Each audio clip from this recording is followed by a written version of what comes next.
Welcome back. విద్యుత్ కొనుగోళ్లలో నష్టం లేదని మాజీ మంత్రి జగదీష్ రెడ్డి అన్నారు. గతంలోనూ ప్రస్తుత ప్రభుత్వ నాయకులు అభ్యంతరాలు చెప్పారని గుర్తు చేశారు. ఆ రోజే తమ సందేహాలను నివృత్తి చేసుకుని ముందుకు సాగారు. గతంలో ఒప్పుకొని ఇప్పుడు అభ్యంతరం ఏంటని ప్రశ్నించారు. ప్రభుత్వం ఏర్పాటు చేసిన కమిషన్ సక్రమంగా పనిచేయడం లేదని తెలిపారు. విచారణ చేపట్టక ముందే కమిషన్ తీర్పు చేపట్టినట్లు వ్యవహరించిందని సీరియస్ అయ్యారు. జస్టిస్ నరసింహారెడ్డి అంటే తమకు గౌరవం ఉందని తెలిపారు. అంధకారంలో ఉన్న తెలంగాణలో కేసీఆర్ వెలుగులు నింపారని అన్నారు. కమిషన్ చైర్మన్ కాంగ్రెస్ బీజేపీలకు అనుకూలంగా వ్యవహరిస్తున్నారని ఆరోపించారు. విచారణ పూర్తయ్యే వరకు ఏ కమిషన్ తమ అభిప్రాయాన్ని వెల్లడించదని చెప్పారు.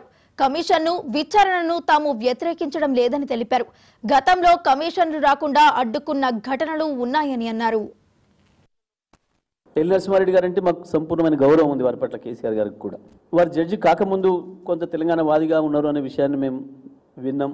తెలంగాణ బిడ్డగా కూడా వారి పైన కేసీఆర్ గారి గౌరవం ఉండే. ఆ తర్వాత కాలంలో ఎందుకో వారికి అభిప్రాయాలు మారినాయి. ఈ రాష్ట్రంలో చాలా మందికి అభిప్రాయాలు మారినాయి. అందులో వారికి కూడా అభిప్రాయం మారినట్టు కనబడుతూ ఉంది. వారి 11వ తారీఖు సమావేశం తర్వాత, మీడియా సమావేశం తర్వాత మాకు అది కనిపించింది స్పష్టంగా.